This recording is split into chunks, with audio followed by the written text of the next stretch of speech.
우리가 지난주에 우리 흩어져 드리는 예배를 드렸습니다. 1년에 저희가 이제 흩어져 드리는 예배를 한 3번 정도 드리게 될 것 같은데요. 흩어져 드리는 예배의 아쉬운 점을 제가 하나 발견했습니다. 사실은 우리가 이 장소를 못 쓰게 되는 어쩔 수 없는 형편 때문에 시작한 예배이기는 하지만 아주 장점이 많은 예배입니다. 그래서 여러분들이 여러분의 가정에서 소그룹으로 정말 함께 예배하고 말씀을 풍성하게 나누고 또 교제할 수 있는, 그래서 최근에 들리는 우리 어른들로부터 들은 소식은 이거 너무 좋다라는 이야기를 제가 최근에 들어서 얼마나 마음이 기쁜지 모릅니다.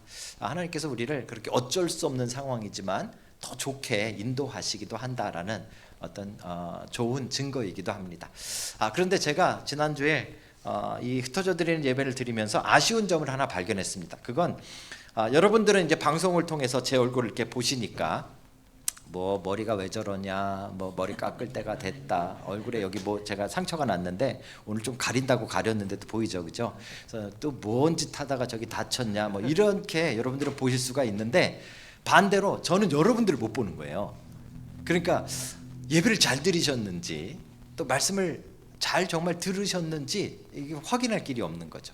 근데 다행히도 지난주에는 제가 설교를 마치고 예배를 마쳤는데 한 분이 카톡을 주셨어요. 그래서 저한테 그 말씀 들은 것에 대한 본인의 생각 또 마음을 저한테 이렇게 말씀을 해주셨어요. 그런데 그 내용이 무엇이었는가 하면, 목사님 지금도 정말 너무 열심히 사느라고 너무 힘든 것 같은데 언제까지 복종하고 두렵고 떨림으로 구원을 이루어야 하나요? 라는 질문이었습니다. 사실 지난주 말씀이 그거였잖아요. 항상 복종함으로, 그죠? 두렵고 떨림으로 너희의 구원을 이루라. 이게 부담스러운 거죠. 우리가 구원을 이루라 그랬으니까, 그죠? 사실 우리가 대충 신앙생활하는 건 너무 쉽습니다. 여러분, 대충 신앙생활하는 거 제가 안 가르쳐 드려도 잘할 텐데, 잘 하고 있으실 텐데, 그냥 일주일 내내 하나님을 한 번도 생각 안 하시고요, 여러분들이 그냥 돈 버는데 그냥 눈이 그냥 빨갛게 되셔서 돈 많이 벌고 신나게 쓰고, 그러다가 일주일에 한 번 요 시간에, 사실 우리가 11시에 시작하지만 12시 한 10분 20분이면 끝나요, 그죠? 1시간 반 정도만 하나님 사랑합니다 손 들고 예배하고 뭐 조금 기분 조금 이렇게 회개하는 척하고 뭐 이렇게 하고 또 돌아가셔서 또 일주일간 여러분들 돈 버느라 눈이 빨갛게 살아가시면 됩니다. 그게 대충 신앙생활 하는 겁니다. 그렇죠? 그건 되게 쉽습니다. 그런데 혹시나 여러분들이 요즘 우리에게 빌립보서를 통해서 말씀하시는 대로 복음에 합당한 삶을 산다, 이건 쉽지 않습니다. 그렇죠? 특별히 지난 시간처럼, 그죠? 항상 복종함으로 두렵고 떨린 마음으로 구원을 이루며 살아라, 이거 얼마나 힘듭니까? 이 사실은 불편하고 부담스럽고 이런 것이 어쩌면 우리가 복음에 합당하게 살아가는 삶이 아닐까, 이렇게 생각하시기 쉽습니다. 오늘은 정말 여러분과 제가 누리는 구원의 삶이라는 것이 이렇게 힘든 일인가, 이걸 정말 계속 이렇게 해야 되는가 하는 것에 대한 이야기를 조금 나누려고 합니다. 혹시 지난주에 항상 복종하여 두렵고 떨림으로 너희의 구원을 이루라, 이 말씀이 부담이 조금이라도 되셨다면 오늘 너무 잘 오셨습니다. 오늘 너무 잘 오셨습니다. 오늘 그분들이 들으셔야 되는 말씀입니다. 그런데 지난주에 혹시 그렇게 들었는데도 뭐 그까짓 거 뭐 부담 뭐 구원을 이루든 말든 두렵고 떨리긴 뭐 떨리냐, 나는 든든하다 뭐 이러고 사셨다면 오늘 회개하십시오. 여러분들이 구원하고 좀 멀리 있을 수도 있습니다. 그렇죠? 지난주에 말씀을 들으면 우리가 당연히 조금 부담스러워야 합니다. 왜냐하면 바울도 그걸 알았습니다. 그래서 바울은 12절이 끝나기 전에 14절로 넘어갑니다. 여러분, 영어 성경 중에 어떤 버전들은요 12절과 13절을 하나의 문장으로 연결시켜 놨습니다. 두 개가 떨어진 것이 아니죠. 실제로는 우리 한국말로는 빠진 단어가 하나 있는데 가르라는 단어입니다. 이게 왜냐하면이라는 단어입니다. 그래서 12절을 이야기하고 막 급하게 바울이 여러분과 저처럼 부담 갖고 오해할까 봐 바로 이어서 하는 말이 왜냐하면이라는 단어입니다. 그래서 사실은 오늘 말씀은요, 어떻게 그 구원을 이루는가, 두렵고 떨림으로 구원을 이루라는 이 부담스러운 말씀의 실체가 뭔가, 어떻게 하면 그것을 우리가 해낼 수 있는가에 대한 이야기를 바울이 이어서 하는 겁니다.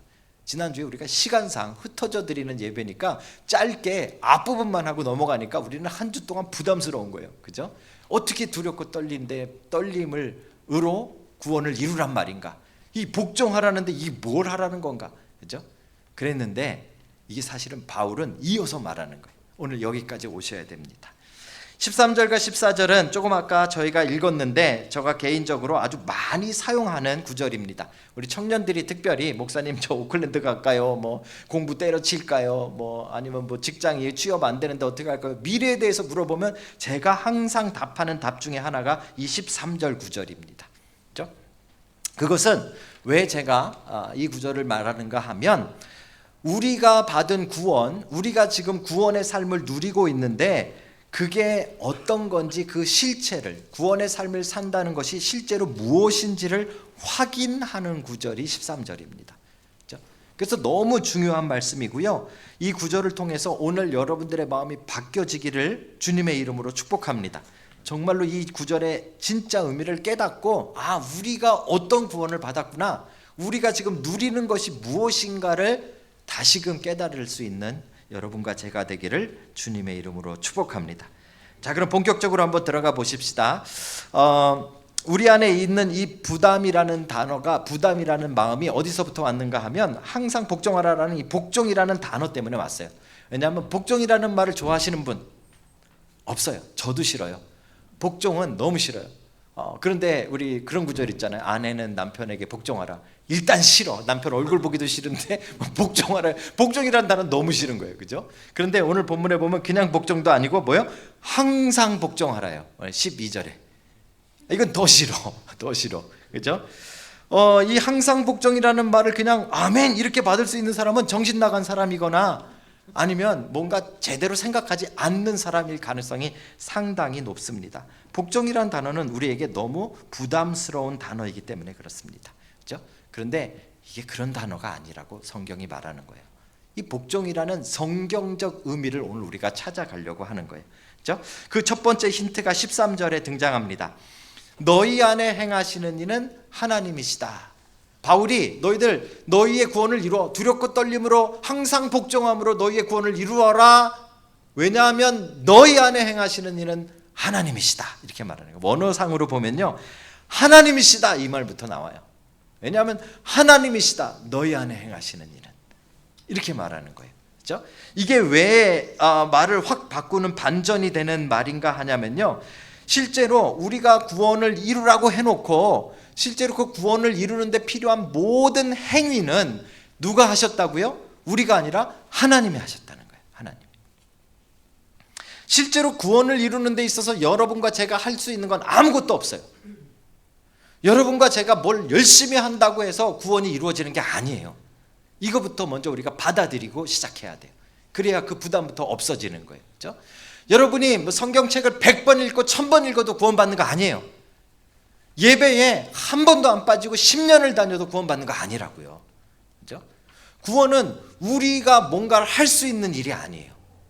자, 구원이란 어떤 것인가 하면 하나님이 누가 구원받을까도 정하셨어요. 그걸 우리가 신학용어로 뭐라 그래요?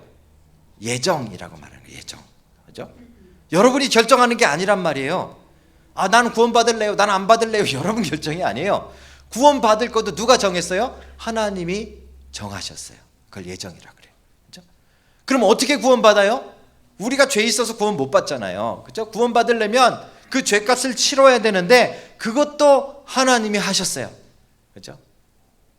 그 외아들 예수 그리스도를 이 땅에 보내셔서 십자가에 못 박아서 그 죄값을 치르도록 죽음으로 몰아가셨어요.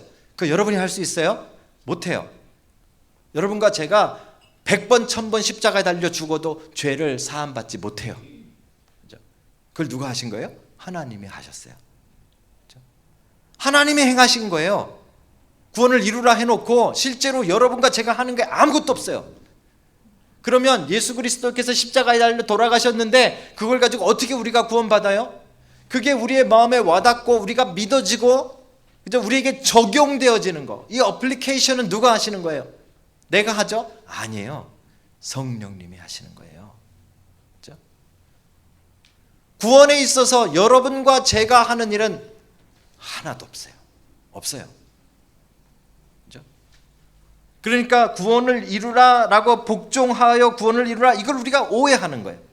어떻게 오해하는가 하면 2000년 전부터 우리는 수천 년 전부터 오해했어요. 2000년 전에 예수님이 오셨을 때 그 당시에 살던 사람들 가운데, 유대인들 가운데 가장 많은 사람들, 가장 대표적인 사람들이 바리새인들이에요.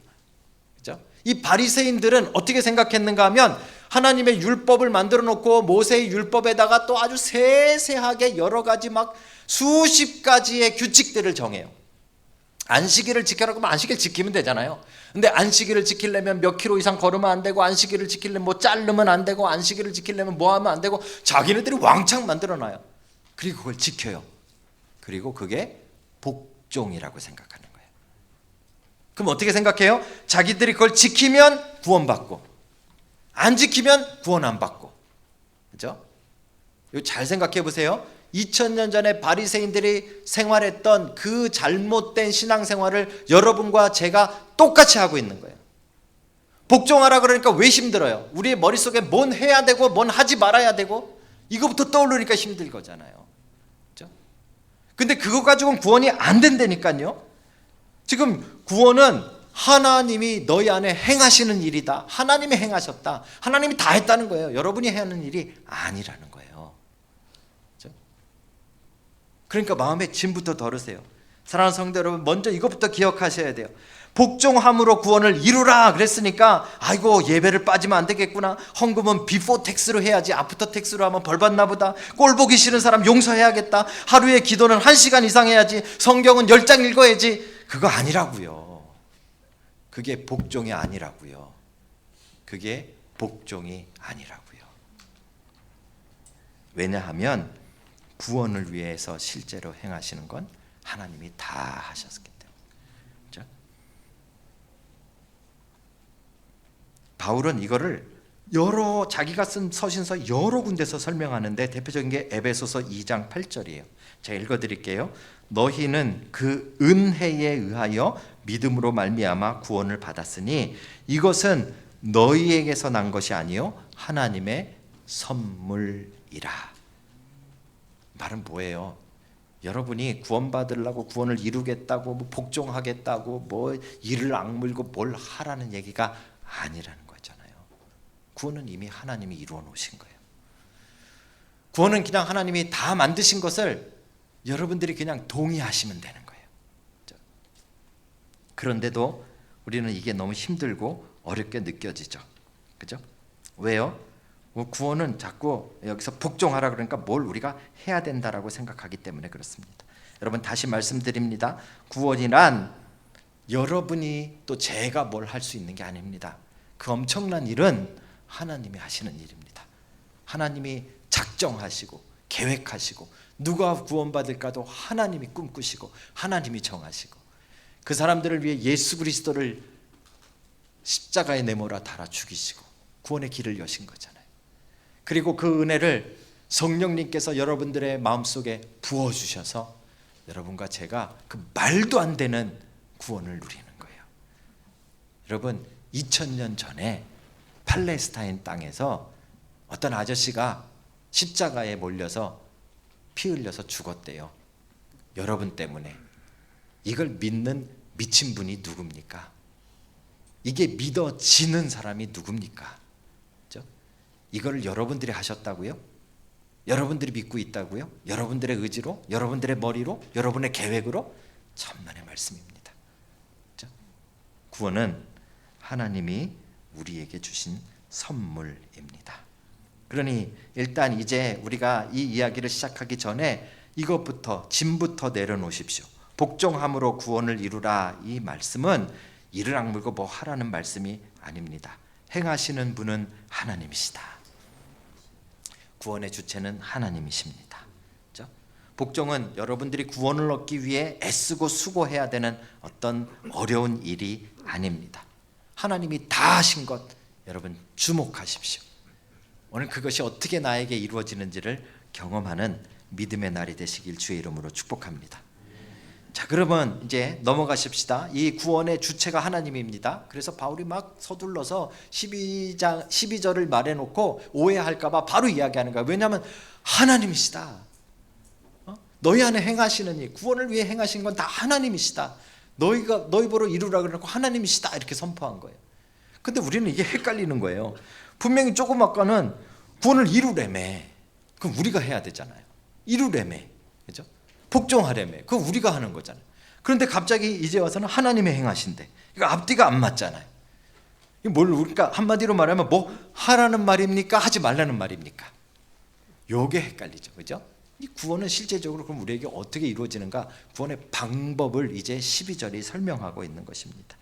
사실 이 부분에 대해서는요, 바울이 1장에서 이미 설명을 했어요. 뭐라고 설명했는가 하면 복음에 합당하게 생활하라 이렇게 말했어요. 그러니까 이 말을 듣는 순간 여러분과 제 머릿속에는 복음에 합당하게 생활하라 그랬으니까 크리스찬답게 뭔가 행동해야 되나 보다. 그래서 크리스찬답게 성경책 끼고 다니고, 크리스찬답게 교회도 열심히 다니고, 크리스찬답게 헌금도 많이 하고, 크리스찬답게 남도 용서하고, 크리스찬답게 뭐 착한 일도 하고, 이거 자꾸 머릿속에 생각했잖아요. 복음에 합당하게 살라 그랬으니까. 그죠? 그게 우리 오해예요.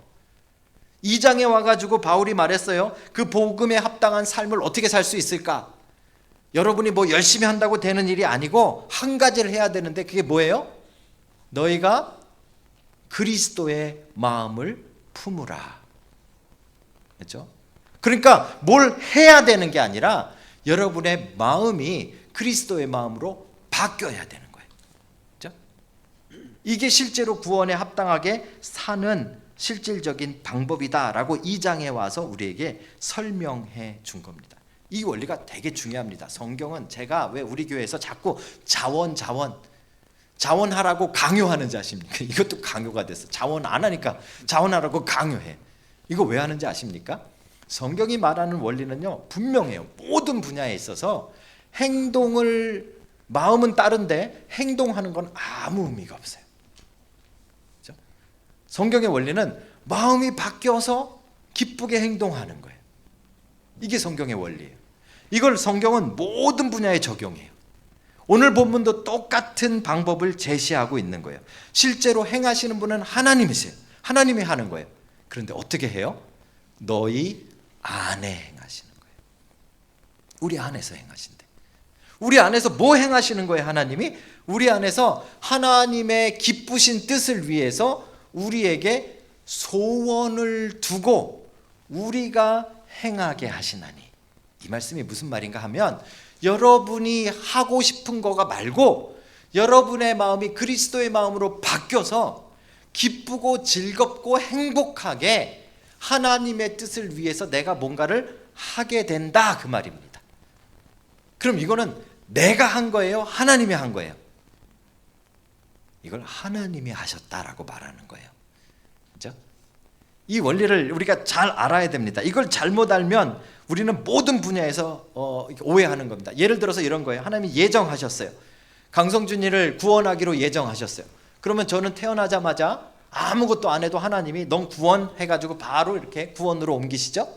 천만의 말씀. 그거 예정이 아니에요. 운명론이에요, 그건. 예정은 이 방법이 있어요. 방법이 하나님의 원리대로 가야 돼요. 어떻게 해요? 제가 태어났는데 하나님이 예정하셨어요. 근데 그 하나님이 저를 부르셨다는 걸 깨닫게 하기 위해서 저희 부모님이 열심히 기도하셨어요. 제가 딴짓하고 뭐 교회 안 나가려고 하고 해도 부모님이 열심히 기도하게 하셨어요. 그죠? 그리고 심지어는 어떤 목사님을 통해서 저에게 복음을 전하셨어요. 그 복음을 듣는 순간에 하나님이 나를 위해서, 그죠? 이 일을 행하셨구나. 그걸 제가 깨달았어요. 그 마음이 바뀌니까 제가 구원으로 옮겨가는 거예요. 무슨 말인지 아세요? 그렇죠? 제가 저희 아버지 어머니가 교회 목사님이었으니까 교회 열심히 다녔어요. 뒤에서 딴짓하면서. 그렇죠? 그건 구원이 아니란 말이에요. 그렇죠? 행동으로 열심히 뭘 하고 있는 것은 구원이 아니란 말이에요. 뭐가 있어야 돼요? 그 안에 마음이 먼저 바뀌는 거예요. 복음을 받아들이는 그 마음의 변화가 일어난 거예요. 그 변화도 누가 일으키신 거예요? 성령님이 일으키셨다. 이렇게 말하는 거예요. 그렇죠? 이게 복음을 처음 받아들이는 순간에 일어난 하나님의 원리예요. 근데 이 원리가 처음으로 복음을 받아들일 때만 일어나는 것이 아니라 복음의 삶, 구원에 합당한 삶, 또 우리가 말하는 하나님 나라의 삶, 이미만 이 땅의 하나님의 나라를 살아가는 방법도 다 이 원리예요. 그걸 지금 오늘 바울이 이야기하는 거예요. 무엇을 결정하고 우리 미래에 어떤 일을 행하게 될 때에 모두 이 원리로 하나님이 행하시는데 우리 안에서 우리의 마음을 바꾸시고 하나님의 뜻을 깨닫게 하시고 그 깨달은 뜻에 따라서 우리가 오른쪽으로 가든 왼쪽으로 가든 우리가 행하게 되는 거예요. 그러니까 이게 우리가 행하는 게 아니라 누가요? 하나님이 행하셨다 이렇게 말하는 거예요. 좀 헷갈리시죠 이제? 이걸 조금 더 이해하려면요, 오늘 본문에 나온 이 소원이라는 단어를 조금 깨달아야 되는데요, 이 소원이라는 단어는 헬라어로 델로라는 단어예요. 그 뜻은, 원래 뜻은 그냥 바라다, 소원하다 이런 건데 성경적으로 이 단어가 어떻게 쓰여지는가 하면 무엇인가를 하고자 하다 하는 마음의 상태를 말해요. 아주 기쁘고 기꺼이 뭐뭐를 하다 하는 이 마음의 상태를 말해요. 이게 소원이에요. 그러니까 영어로 따지면 아까 제가 아이들에게 보여주었던 will이라는 단어랑 아주 가까워요. 이거를 오늘 본문에서, 그러니까 12절에서는 뭐라고 설명한 건가 하면 복종이라고 설명한 거예요. 그러니까 복종은 여러분 억지로 하고 싶지 않은데 할 수 없이 구원 받으려고 내가 이 구원을 이루어야 되니까 억지로 막 하는 그거를 복종이라고 말한 게 아니고요, 우리 안에 기쁘게 뭔가를 하고자 하는 마음이 생긴 것을 복종이라고 말하는 거예요. 그렇죠? 이 성경의 복종과 세상이 말하는 복종은 완전히 다른 거예요. 그래서 저는 성경이 말하는 복종의 이름을 정했어요. 그게 행복한 복종이라는 거예요. 그렇죠? 뭐 영어로 뭐라고 해놨나요? Happy obedience? 뭐 그런 거. 그렇죠? 복종은 복종인데 억지로 이를 악물고 하는 것이 아니라 행복한 복종이에요. 왜냐하면 내 마음이 이미 그걸 깨달았으니까, 이미 내 마음이 뭔가를 알았으니까, 내 마음이 구원이 뭔가를 깨닫고 너무 기뻐서 거기에 뛰어드는 것을 행복한 복종이라고 말하는 거예요. 그렇죠? 그게 있어야 구원을 이루어가는 삶을 살고 있는 거예요. 구원을 누리는 삶을 사는 거예요. 이게 없으면, 그죠? 우리는 열심히 교회를 뭐 열심히 다니고 누굴 용서하고 뭐 헌금을 얼마 내고 뭐 성경을 어떻게 읽고 그게 아니라니까요. 그게 복종하는 거 아니에요. 복종은 하나님이 내 안에 마음에, 그죠? 너무 기쁘게 깨닫게 하시는 거예요. 아, 이게 하나님 계획이었구나. 아, 이게 하나님이 나를 위해 준비하신 거구나. 아, 이것이었구나라는 걸 발견해서 기쁘게 따라가는 것을 복종이라고 말하는 겁니다. 여러분들에게 이 행복한 복종의 기쁨을 경험하는 은혜가 있기를 주의 이름으로 축복합니다. 마지막으로요, 제가 설명하려고 하는 거는, 자 보세요. 구원의 주체가 하나님이셨고 구원의 방법이 하나님이 우리 안에서 행하시는 거였어요. 그죠? 우리의 마음을 바꾸시는 일이었어요. 그럼 이 행복한 복종이 실제로 뭔가 하는 것을 조금 설명드리면서 마치려고 해요. 보세요. 이걸 이해하려면 먼저 이게 왜 행복해야 되는지, 이게 제가 왜 행복하다라고 말하는지를 알려면 구원이 뭔가를 알아야 돼요. 구원. 그렇죠? 자, 구원을 우리가 자꾸 오해하지 마시고 들으셔야 돼요. 죽으면 어디 정말 금과 은이 쫙 가득 있고 정말 막 뭐 황금길을 걷는 그런 장소에 간다라고 생각하고 계셨잖아요. 그게 아니라고요. 그게 아니라고요. 예? 아니라고요. 왜 아니라고 제가 말씀드리는가 하면, 그 상태는, 우리가 죽어서 가는 그 상태는 우리의 영혼만 가요. 그러니까 금 아무리 비싼 거 있어봤자 여러분 목에 걸 수가 없어요. 몸이 없으니까. 그렇죠? 그래서 우리는 하나님의 나라를 생각할 때 그 죽어서 가는 하나님의 품만 생각하시면 되는 게 아니라, 그건 거의 정말 너무 고통도 없고 우리 영혼만 가니까 너무 좋겠죠. 너무 기쁘고 너무 감격스럽고 최고의 기쁨일 거예요. 하지만 몸이 없어요. 몸은 언제 있어요? 예수님이 재림하실 때, 그렇죠? 우리의 부활한 몸을 입고 우리도 예수님과 함께 살아갈 거잖아요. 이것까지 하나님의 나라를 다 보셔야 돼요. 근데 놀랍게도 이 하나님의 나라가 지금 여러분 삶에 임해 있는 것을 구원이라고 말하는 거예요. 그렇죠? 자, 보세요. 그러면 구원이라는 거는 어떤 장소적인 것이 아니라 이 장소라고 여러분들이 오해하는 이유가 있어요. 곧 나중에 설명드릴게요. 자, 장소적인 것이 아니라 우리의 구원은 조금 더 상태적인 거예요. 그렇죠? 어떤 컨디션, 우리가 어떤 상태에 있는가 하는 것이. 그렇죠? 성경은 그 상태를 어떤 상태라고 말하면 고통과 억압이 아니라 자유와 기쁨의 극치 상태라고 말합니다. 자, 그거를 성경이 어떻게 설명했는가 하면 에덴 동산으로 설명한 거예요. 구약에서. 그렇죠? 그 에덴 동산에 거하는 상태는 우리가 자유롭고 마음대로 누릴 수 있는 상태였다라는 것입니다. 그게 초점이에요. 그런데 그게 되려면 어떤 조건이 하나 있어야 되는가 하면 어떤 질서 가운데 있을 때 우리가 가장 행복하고 가장 안전하고 가장 기쁜 상태가 된다라는 거예요. 자, 이제 요걸 설명을 드릴게요. 자, 요게 어떻게 우리가 장소라고 오해하게 됐는가 하면 창세기에서는 이것을 에덴 동산이라고 설명해줘요. 그죠? 그리고 요한계시록에, 성경의 마지막인 요한계시록에서는 이걸 뭐라고 설명해 주는가 하면 신천신지라고 설명해줘요. 새하늘과 새 땅. 이거 신천지, 이단이 이 이름 써가지고 참 이거 말할 때마다 우리는 자꾸 저 사람 이단 아닌가 이렇게 생각하는데 성경에 그냥 새하늘과 새 땅 이렇게 설명해 놨어요. 자, 그러다 보니까 우리는 장소적으로 설명해, 장소적으로 이해해. 그죠? 자, 근데 이게 장소적인 것 이상의 의미가 있다라는 걸 제가 설명드리려고 하는 이 설명을 잘 들어보세요. 창세기는요, 과학을 설명하는 책이 아니에요. 그죠? 그래서 여러분들이 뭐 창세기를 읽으면서 와, 인간은 몇 년 됐을까, 몇 천 년 됐나, 몇만 년 됐나 이거 따지라고 만든 게 아니에요. 창세기는 하나님이 세상을 만드셨고 그것을 운행하시는 세상의 주권자이심을 설명하는 거예요. 그게 창세기의 시작이에요.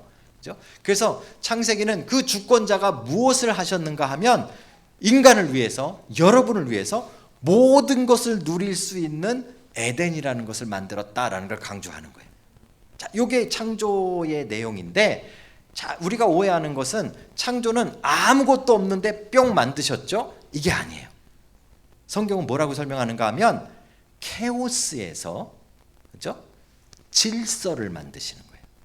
케오스라는 말은 무질서라는 말이에요. 혼돈. 그런데 갑자기 물과 땅으로 갈라지는 질서를 만드시고 하늘과 땅으로 나누어지는 질서를 만드시고 그 안에 다스리는 별과 해를 만드시고 이렇게 질서를 만드시는 거예요. 왜 이 질서를 만들었는가 하면 인간을 만들었을 때 하나님이 이 모든 것을 만드시고 운행하시는 분이고 우리는 그분 안에 있을 때 에덴을 누리는 거예요. 그렇죠? 그런데 우리가 하나님처럼 되거나 하나님보다 높아지거나 하나님이 주신 것을 거부하면 우리는 그 에덴을 누리지 못하게 되는 거예요. 분명하시죠? 이걸 지금 성경이 계속 우리에게 설명하는 거예요. 이게 구원이에요.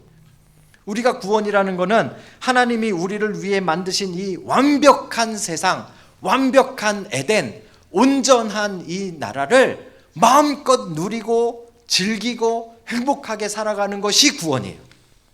그 구원이 이루어지기 위해서는 딱 하나의 컨디션이 있어요. 왜요? 이게 하나님이 질서로 만드셨기 때문에 그 질서 안에 있으셔야 돼요. 이걸 뭐라고 불러요? 이걸 복종이라고 부르는 거예요. 순종. 그렇죠? 그래서 다 먹고 다 누리고 신나게 놀고 네 멋대로 살아라. 너 하고 싶은 대로 다 해도 돼 라고 말씀해 놓으시고, 그렇죠? 그리고 뭐라 그러셨어요? 동산 중앙에 있는 선악과는 따먹지 말라. 왜 이런 거 만드셔가지고 우리를 힘들게 해요? 그게 질서예요. 그게 질서. 그걸 인정하며 내 마음속에 품고 사는 한 하나님이 나의 주인이 되시고 나는 그 안에서 평강을 누리는 거예요. 이게 구원의 상태예요. 상태. 자, 그런데 이제 보십시오. 깨졌어요. 그죠? 왜 깨졌어요? 선악과를 따먹었으니까. 단순히 우리가 과일 하나 따먹는다고 이렇게 심한 벌을 받지 않아요. 이거는 그 질서를 거부한 거예요. 그래서 우리 지난 시간에 뭐라 그랬어요? 지지난 시간인가요? 뭐라 그랬죠? 아담처럼 되는 마음, 하나님과 같아지려고 하는 마음. 이 마음으로 우리가 타락한 거예요. 이게 죄예요. 죄는 여러분들이 누구 때렸다 이거 죄 아니에요. 뭐 죄가 아니라는 게 아니라 그걸 말하는 게 아니에요. 그죠? 여러분들이 뭐 도둑질했다 그런 거 말하는 게 아니에요. 죄는 여러분들이 질서를 깨고 하나님 같이 된 거예요. 이게 죄예요. 그죠? 이 죄로 인간은 에덴에서 쫓겨나는 거예요. 자, 이것도 장소적으로 생각하지 마시고 이제 상태를 보시면 돼요. 상태. 그러니까 에덴에 있을 때는 마음대로 누리고 기쁘고 막 부족한 게 없었어요. 근데 이제 쫓겨난 상태는 어때요? 땅을 갈아도, 그죠? 뭐를 심으려고 땅을 가는데도 땅이 이제 나에게 그렇게 해주지 않는 거예요. 풍성한 걸 주지 않는 거예요. 그러니까 땀을 흘리고 고생을 해야 먹고 살게 해주지. 이걸 잘 보셔야 돼요. 그래서 인간의 삶을 비참이라고 말해요. 비참함. 이 비참함과 억울함은 무엇인가 하면 여러분들은 정말 열심히 잘 살려고 애쓰고 수고했는데 정말 이것도 희생하고 이랬는데 여러분에게 돌아오는 건 그만한 대가가 돌아오지 않아요. 그렇죠? 그게 이제 여러분과 제가 살고 있는 현실이에요. 에덴을 떠난 우리들의 삶은 이제 뭘 해도 고난이에요. 심지어는 여자들이 아기를 낳는데 이 생명을 낳는 이 기쁜 일인데도 죽을 만큼 힘들어지진 않는 거예요. 그렇죠? 왜 이런 표현들을 썼는가 하면 단순히 애 낳는 거 힘들어지고 돈 버는 거 힘들어진다 그 얘기를 하는 게 아니라 우리의 삶이 애쓰고 수고한 것대로 누리지 못하는 풍성하지 못하는 부족함과 원망과 시비와 질투와 위험 속에 살아가는 상태가 되었다는 걸 설명해 주는 거예요. 이게 에덴을 떠난 여러분과 저의 삶이에요. 자, 이제 질문입니다. 잠을 깨시고 질문을 들어보세요. 그러면 이 상태에서 구원이란 무엇이에요? 우리가 처한 이 비참한 상태의 구원이란 무엇입니까? 많은 사람들이 여기에 대한 구원이 무엇인가 하면 더 이상 고생하지 않는 것, 더 이상 고통하지 않는 것, 더 이상 아프지 않는 것, 이게 구원이라고 착각하는 거예요. 구원은 그게 다가 아니에요. 구원은 뭐예요? 다시 에덴으로 돌아오시는 거예요. 여기에 돌아오시면 다 있어요. 여기에 돌아오시면 다 경험해요. 다 누려요. 그러니까 여기로 돌아오는 게 진짜 구원이에요. 이걸 우리가 오해하니까 이 땅에선 이게 안 될 것 같으니까 자꾸 죽어서 어디 가면은 그때는 뭐 다 될 거다 이렇게 생각하는 거예요. 그게 왔다니까요. 지금 여러분 삶에 이미 왔다니까 왜 문은 보세요. 왔다니까요. 그게 여러분 삶에 왔다고요. 그게 구원이라고요. 자, 그런데 보세요. 우리가 그 구원의 그 에덴 완벽한 구원의 삶에서 이 상태로 갈 때 어떤 일이 있었어요? 복종이 깨졌잖아요. 그렇죠? 그래서 반대로 이 상태에서 일로 들어오려면 뭐가 있어야 돼요? 질서인 복종이 다시 생기는 거예요. 이거를 복종이라고 말하는 거예요. 그러니까 여러분들이 뭐 고생하고 뭐죠? 여러분들이 뭐 순교자가 되고 뭐 이런 얘기를 하는 게 아니라 여러분들이 다시 이 상태로 들어오기 위해 질서를 찾는 것을 복종이라고 말하는 거예요. 이 질서는 여러분이 하나님이 다 해놓으신 거를 여러분들이 따르기만 하면 되는 거예요. 그렇죠? 받아들이고 따르기만 하면 그게 다시 에덴으로 돌아오는 것이다 라고 우리에게 이야기합니다. 이게 힘듭니까? 이게 그렇게 억울한 복종인가요? 이게 복종이라는 단어의 성경적 의미인데 이게 그렇게 치가 떨리나요? 여러분들을 위한 건데, 그죠? 우리는 세상의 복종이라는 단어로 머릿속에 가득 채워놓고 구원을 이루라고 하니까 막 순교자가 되고 뭐 가시밭길을 가고 막 뭐를 어떻게 해야 되고 막 이런 것만 머릿속에 잔뜩 하고 그러니까 어떻게 돼요? 불평하고 원망하게 되는 거예요. 오늘 본문 14절에 뭐라 그랬어요? 원망과 시비가 없이 하라. 왜요?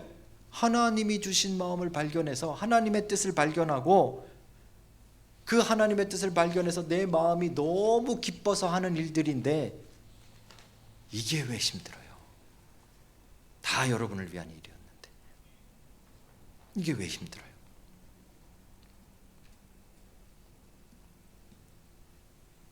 행하는 것은 나다. 너희를 위한 나의 뜻과 계획을 이루려고 내 마음에 소원함을 두었단다.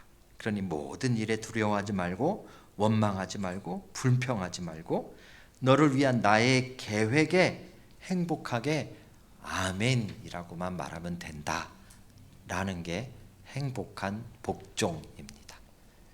우리의 마음만 뒤집는 거예요. 그것만 뒤집으시면 에덴을 누리는 거예요. 지난주 수요일 날은요, 저희 집안의 아주 역사적인 날이었습니다. 저희 집 손녀딸 2살 된 은혜가 난생 처음으로 수영장을 가는 날이었습니다. 역사적인 순간이죠. 저희 집에서는 그 일을 위해서 몇 달 전부터 저희 큰딸이 그 아이를 데리고 그 수영장 옆을 복도를 지나서 그 안에 보면 이제 킨디 짐이라 그래서 애들 막 이렇게 놀이하는 프로그램 하는 데가 있어요. 거기를 갈 때마다 그 수영장 이렇게 이 복도에 있는 창문을 통해 가지고 보여주는 거예요. 얘야, 저게 수영장이야. 저기 가서 놀면 얼마나 재밌겠어. 막 아저씨들 첨벙첨벙 하는 거 보고 애가 막 신났죠. 야, 저게 수영장이구나. 애도 막 기대에 가득 찼을 거예요. 그뿐이 아니죠. 바빠 죽겠는 이 하비와 이 할머니도 이 손녀딸의 첫 번째 수영장 방문을 그냥 넘길 수 없잖아요. 그래서 막 그 시간을 제가 수요일 날 오전을 어레인지하기 위해서 막 월요일 날 쉬는 날도 막 미팅하고 만나고 뭐 일 다 하고 그리고 막 어렵게 시간을 내서 수요일 날 아이와 함께 수영장을 가기로 했습니다. 제 욕심엔 어땠는가 하면 아이가 커서 내가 그 재밌는 수영장을 첫 번째 갈 때 우리 할아버지와 함께 갔어. 이름 얼마나 감격스럽습니까? 여러분들은 감격이 안 될지 모르겠지만 저는 그게 엄청난 계획 꿈이었어요. 야, 이러면 얼마나 좋을까. 그래가지고 어렵게 시간을 낸 거예요. 당일날 아침이 됐습니다. 애를 아침부터 수영복을 입혀놓은 거예요, 집에서. 그러니 애가 수영장 간다고 뛰댕기겠죠. 그죠? 전화가 왔어요. 원래 10시에 수영장 앞에서 만나기로 했는데 애가 이미 수영복 입고 뛰댕기니까 안 되겠대요. 좀 미리 만나면 안 되니 일찍 만나자고. 왜 안 되겠어요? 지금 할아버지도 지금 일찍부터 뛰댕기는데. 그래서 그래 만나자 해가지고 저도 갔어요. 우리도 갔어요. 제 아내랑. 그래서 주차장에서 만났어요. 차에서 내리는데 애가 수영복을 입고 딱 이렇게 내렸는데 수영복이 커서 접었어. 접었고 입고 나왔네. 그걸 볼 때 제가 막 너무 감격스러운 거예요. 막 가가지고 애를 끌어안고 주차장에서 수영장 입구까지 가는 동안 제가 저의 계획을 팍 쏟아주는 거예요. 야, 수영장에 들어가면 이제 아버지랑 같이 첨벙첨벙 하면서 공 던지고 막 거기 뭐 타고 막 물에서 아버지가 막 수영하고 막 너는 거기서 막 뭐 찾고 막 얼마나 재밌을 줄 알아. 애도 막 얘기를 들으면서 막 흥분하죠.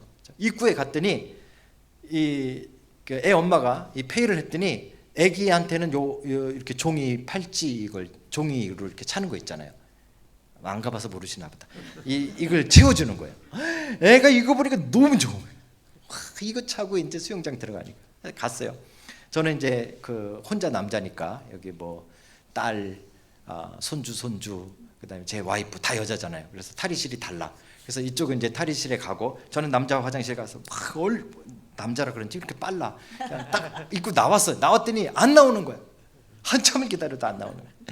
한참 기다리다 안 돼가지고 제가 탈의실 앞에까지 갔어요. 여자 탈의실 앞에까지. 그랬더니 그 앞으로 이제 나오는 거예요. 수영복을 접어서 입고 노란 팔찌를 치고 애가 이제 탁 걸어 나오는 거죠. 얼마나 신나요. 그래 제가 각 뛰어가가지고 애를 안아가지고 이게 수영장이야. 그리고 쫙 가가지고 애기 풀이 이제 이렇게 쫙 펼쳐지거든요. 거기 딱 들어가서 첨벙첨벙 들어가서 이 종아리 있는 데까지 왔어요. 그리고 은혜야, 이게 수영장이야. 여기서 놀면 얼마나 신나는 줄 알아. 탁 내려놨으니까 애한테는 허벅지 오더라고요. 애가 탁 들어가더니 울기 시작하는 거야. 울기 시작하는 거야. 나가겠대요. 거기서 뭐 꼬시고 내가 물에 들어가서 아버지가 막 허부적거리고 다 해도 나가겠대요. 그랬더니 물가로 나갔어요. 그랬더니 아이가 아버지도 나오래요.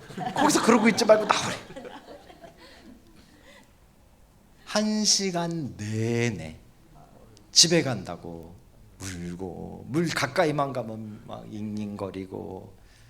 제가 어제 들었는데 어제 한 번 더 시도했는데도 실패를 하고 돌아왔다는 이야기를 들었어요. 안 되는 거죠, 그죠?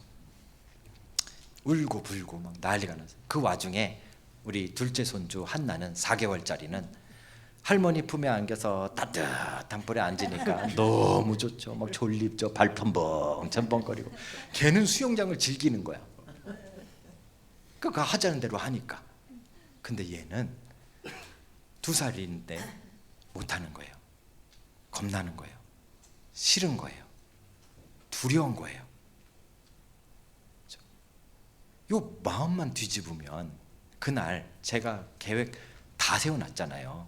그냥 마음만 뒤집으면 평생 기억할 첫 번째 수영장 놀이를 할 수 있는 건데, 요걸 못 뒤집는 거예요. 요거. 그게 복종입니다. 그게 복종입니다. 제가 은혜한테 가면서, 너가 오늘 가면 아버지가 자유형을 가르쳐 줄게. 자유형을 50m 가는 법을 가르쳐 줄게. 아니면 잠수를 3분 동안 하는 법을 가르쳐 줄게. 이런 거 아니잖아요. 그런 거 하라는 거 아니잖아요. 뭐 하라는 거예요? 아버지 품에 안겨서 그냥 물에 들어가서 앉아.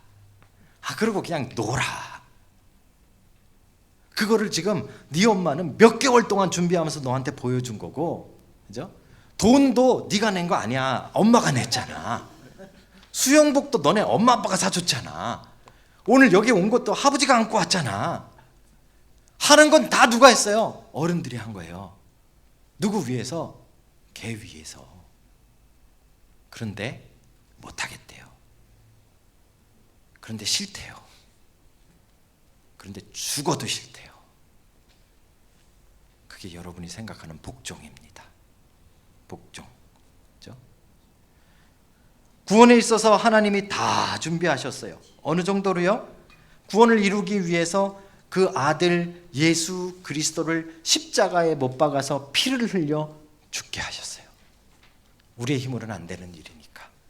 인간으로서는 도저히 안 되는 일이에요. 여러분들이 성경책 끼고 100년, 1000년을 왔다 갔다 해도 안 되는 일이에요, 구원은.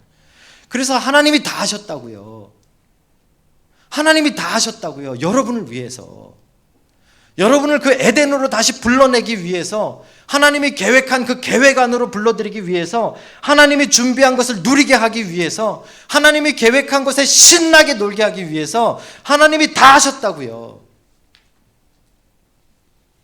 그런데 우리가 마음을 뒤집는 걸 안 하는 거예요. 끝까지 복종을 안 하는 거예요. 복종하면 죽는 줄 알고, 복종하면 위험한 줄 알고, 복종하면 힘든 줄 알고. 복종은요, 억지로 하라는 게 아니고요, 하나님이 다 준비해 놓으신 그 계획을 깨닫고 기쁘게 받아들이라는 거예요. 그러면 다시 하나님이 준비하신 구원의 삶을 누리게 되는 것입니다. 그게 복음이에요. 사랑하는 성도 여러분, 행복한 복종은 하나님이 우리를 위해 모든 것을 준비해 놓으시고 거기로 부르고 있는 초청장 같은 거예요. 여러분들에게 누가 순교자가 되래요? 누가 2살짜리한테 무슨 50m 수영을 하래요?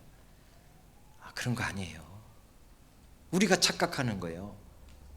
그죠? 수영장에 가면은 잠수를 3분씩 해야 되나, 뭘 어떻게 해야 되나? 그건 여러분의 오해예요.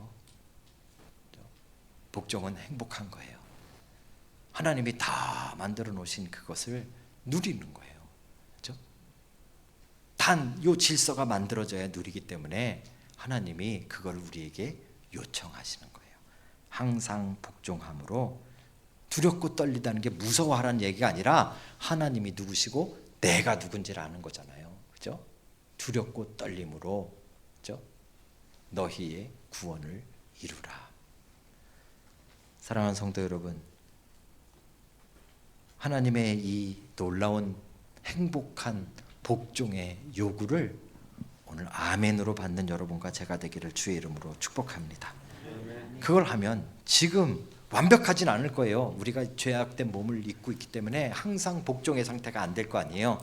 그러니까 우리는 좀 이렇게 완벽한 하나님의 나라를, 완벽한 구원의 삶을, 완벽한 에덴을, 완벽한 새 하늘과 새 땅을 지금 완벽하게 누리진 못할지도 몰라요.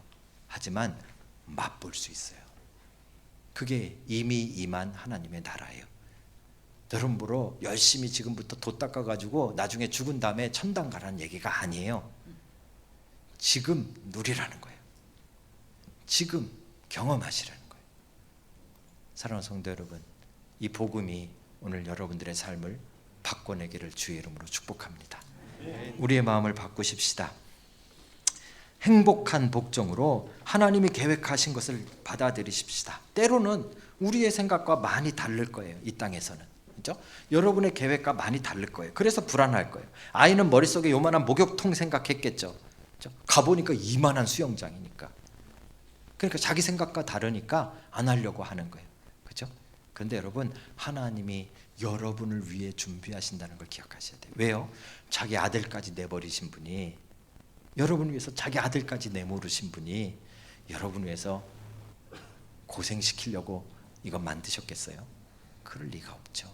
그럴 리가 없죠.